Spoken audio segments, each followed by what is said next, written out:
Hello everyone, this is Tulia Lopes here in our Speak and Lead Talks, the place to be for sexy and savvy conversations. And today I have a special guest, very special because I just met her and she was introduced to me by another friend. The friend is Pat Woodwork and she is Lisa Dad. Lisa is a speaker. She is a consultant and also she's an author of Finding Fabulous, Paving the Path Between Paycheck and Passion. I think Lisa has a lot to tell us. How can we pave that path? But everything in life, to Lisa to get there, there was a breakthrough. There was a moment of decisions. So I will then pass to Lisa. And Lisa, welcome. And please share with us what happened. Thank you, Tulia. It's so great to be here today to share with all of you. My moment, I always call it my split-second decision that was years in the making. I mean, it literally was years in the making. I was standing in my kitchen one day and sort of contemplating my future. The company I was working for at the time was about to go through some major downsizing. And I had this fear. I realized I was more afraid of keeping my job than I was of losing it, which was this like truth bomb for me because everyone around me was afraid of losing their jobs. And so I just had this, all of a sudden, this flash of, wow, I could just leave. I could go. I could make that choice. And it was really powerful for me because it had been years that I said, when I figure out what I want to do, I'll go do it. And here I was standing in my kitchen, sort of waiting for someone else to make that choice for me. And so it was really, really powerful when I just came to this moment where what would my life even sort of look like if I were to make some major change? Which I have to say. Go ahead. Yeah, sorry. Yeah, no, I was just going to say it was sort of petrifying and liberating all in the same moment. Is when you mentioned, from what I read from you, is what you mentioned that you felt like you were asking or waiting for permission to take that step that deep inside you knew you need to do it, right? Yes, for years I kept saying to people, when I figure out what I want to do with my life, I'll go do it. And I don't know if I thought this little fairy was going to sort of fly by and sprinkle this magic purpose dust on me. And I realized I wasn't really figuring it out. I was just sort of getting along with the busyness of my life and of my job. I worked, corporate healthcare industry, which is very, very high pace. And so it didn't leave a lot of time and energy for me to really sit in what I wanted. And I really didn't know, who's going to come along and say, Lisa, it's time now. Go do what you love. And and in that very moment, as I was, we were waiting for some big decisions to come down from the CEOs. I realized I literally am waiting for someone else to tell me I can leave a job I don't even want. Yes, that is very interesting. And I think not only professionally, there are many moments in our lives that we kind of, we know deep down that we need a change is needed. And we just need someone to come and shake us or even like kick our butts and say, go there, girl, and make the change you need to do. And you say something like that I loved. It was like you felt that, I repeat what I read there. I didn't have the tail wagging happiness my dog possessed. And to me, as being a dog lover, I could relate immediately to that because that inner happiness of being present and doing something you love. And I believe this was one of the key elements for you to really understand that that change had to be made, right? It was probably divine timing that I got a dog about 6 months before I decided to leave the corporate world because I never had a dog before. And the more and more I would walk my dog, and he's a retriever, Labrador retriever. And so he will retrieve sticks and he will march around with this stick so proud and so happy and the tail's wagging. And I started to realize when I was walking down the street, the impact he was having on others. Like people would walk by and they would look at him and they would immediately laugh and start smiling and be like, oh my goodness, that's so great.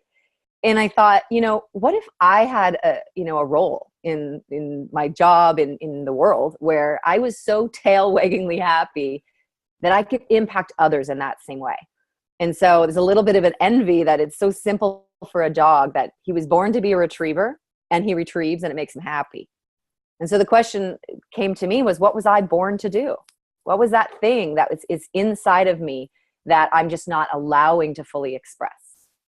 Oh, this is a beautiful analogy, because I believe everybody can really understand and relate to that, because there's really assuming, well, first knowing what your role is and then embracing it. That's excellent. That's awesome.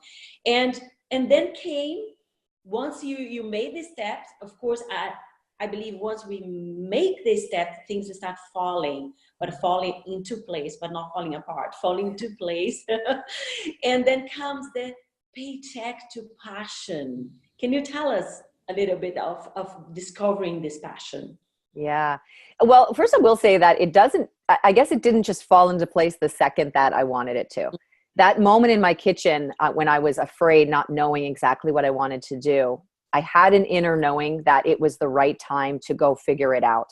And I think patience is a huge learning for me as I go along, to realize that sometimes it just doesn't happen overnight, that sometimes you have to take some steps to get there.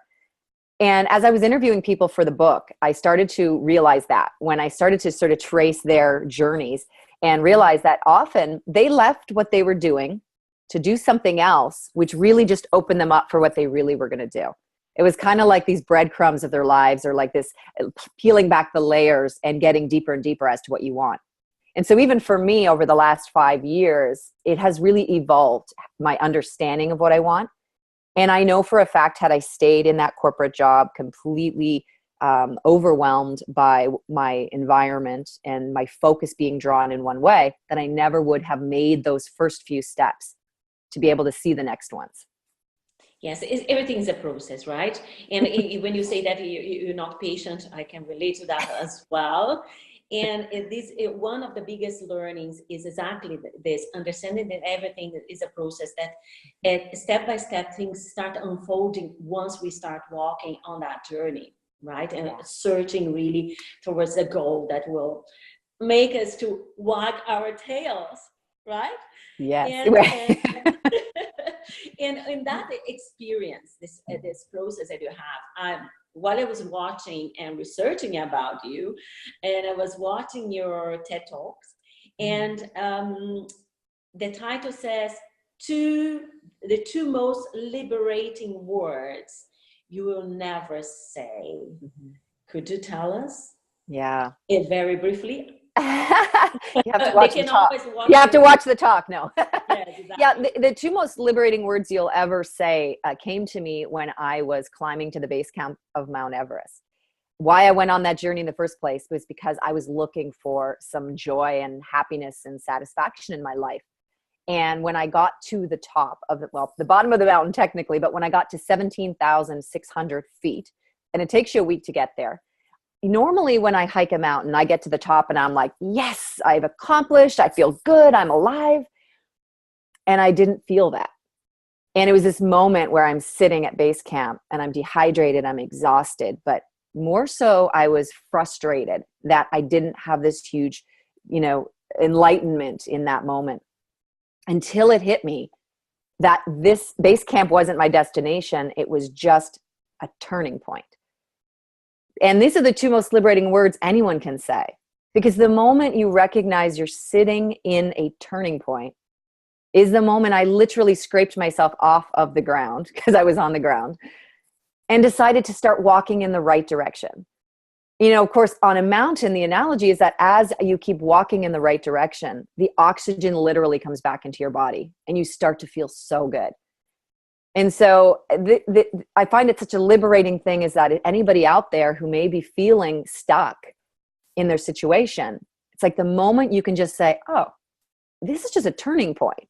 I'm supposed to get up and go in a new direction. And the moment you start walking in that new direction, the more you actually start to come back alive. And the more I came back alive, and started to really, and it's a perfect analogy for leaving corporate. Because the moment I thought I was at this pinnacle of my career, I had the stock options and the company car and the 6-figure salary and the, you know, the accolades of my colleagues. And I didn't feel that joy. And then I realized, wait a second, what if this is just a turning point? What if it's time to just readjust? And the moment I allowed myself to start walking in that new direction, the life came back into my body, more figuratively speaking. Excellent. I love it. And of course, turning points, they are there in their journey, you know, and there are moments of self-reflection to see, okay, I got here and I thought I had to go to that direction. Exactly what you said. And maybe you have to consider other options, right? Yes.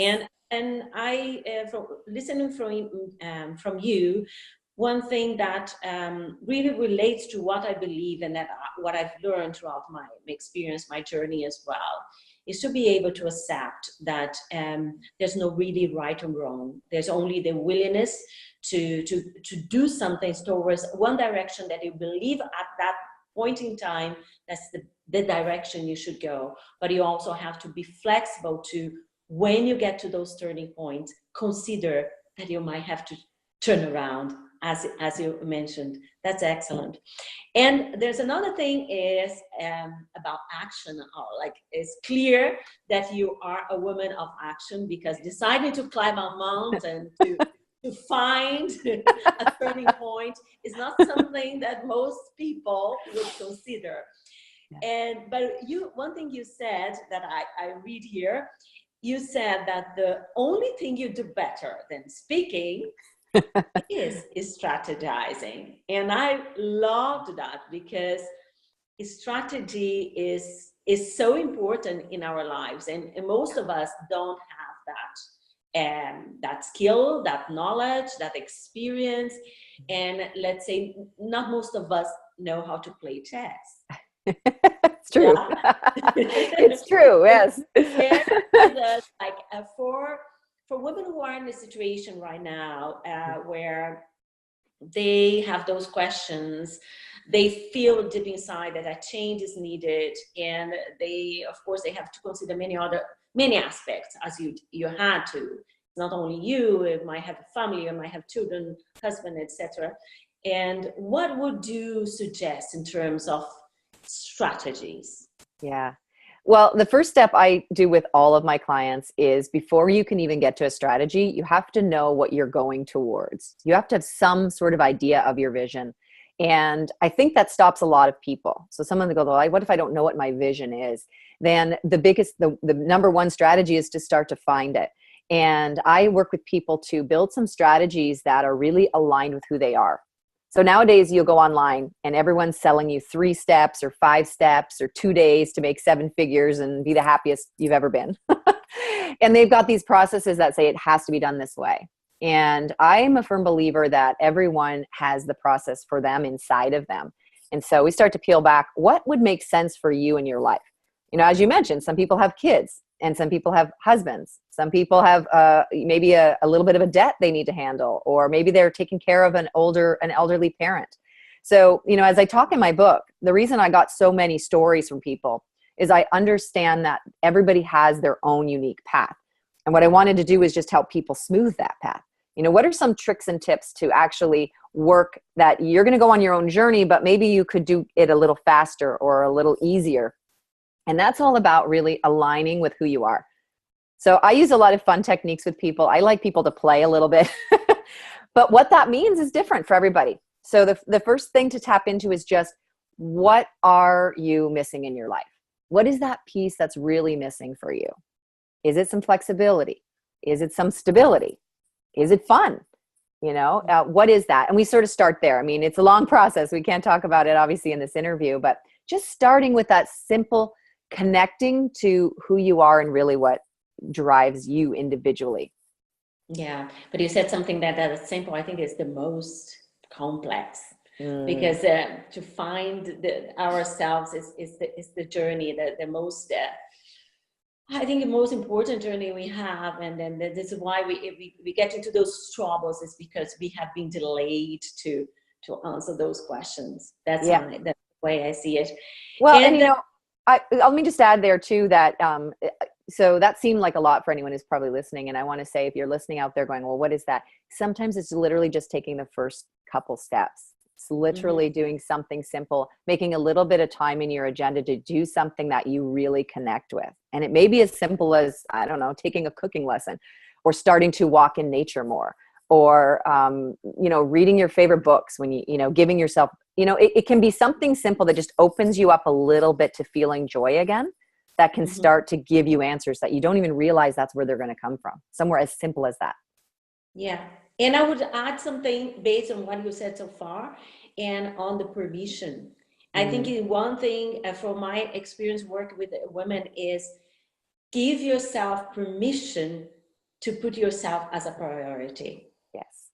Because even more the ones with family mothers, they always tend to put them in the very last. I would say the last, but never the priority. But have the fun and enjoyment of putting yourself as a priority. And well, I call that the airplane rule, because when you're on an airplane, they always tell you, if the oxygen mask come down, you got to put it on yourself before you help your children. You want to help your children first, but if you're passed out, you can't do anything for them. And I think joy and happiness is the same way. You want your kids to be happy and joyful, you got to find what makes you joyful so you can role model that and be sharing that energy as well.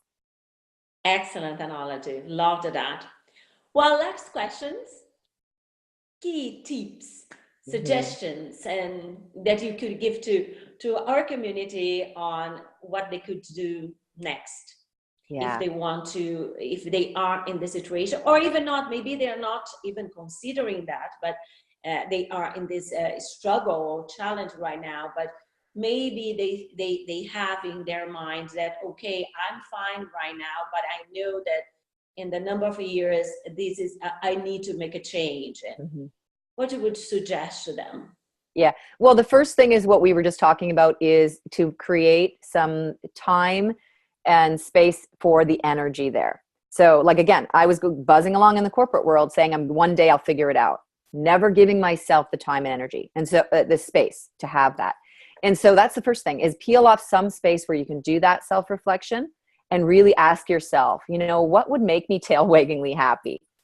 Now, give yourself permission that if the answers don't start flooding to you in that moment, that you will come up with a couple ideas to start digging to that deeper. And that's where that play place comes from. So I think those are the two biggest steps, is first, just give yourself the time and space to be considering what that is.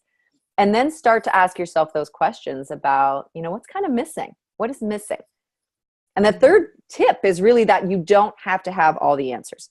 I love this JP Morgan quote that is, go as far as you can see, and when you get there, you'll see farther. And so that alone is really powerful if you let it be. That's awesome. And also I would add one, one would be reach out for support. This is why women like you, like me, we are around to support them on their journey, because we do also look for support. Right? Yes, I did it. Learned. There's an entire chapter in my book solely about support, and actually looking at what kind of support you need, because different people need different things at different times. And so I'm so glad you brought that up. Definitely support. And there's so much out there nowadays. Find someone that you connect with that feels really good when they're speaking and when you speak with them. Excellent. Lisa, thank you so much for taking the time to talk to us here, to talk to me, and to talk through me to my community. And for the community, I would give you all the information about Lisa. So about her webpage, her activities, her book, her talk. So you get to know more about her. And I'm sure Lisa will be happy if you want to contact her directly. Right, Lisa? Yes, definitely. Lisa told me she will be around Europe this month. Yes. And end of this month, right? Yes. And hopefully she'll be able to just stretch a little bit and join us in Zurich for the kickoff of our Speak Up and Lead Academy in November 10th. So that will be a pleasure if Lisa can join us in this new platform that we are creating to support you ladies even further. Listen, thank you again, and I'm looking forward to meeting you very soon in the future. Yes, thank you. It's been a pleasure being here with you, and I would love to see you in Zurich in the fall. Okay. So yeah. Thank you. Bye for now. Bye bye.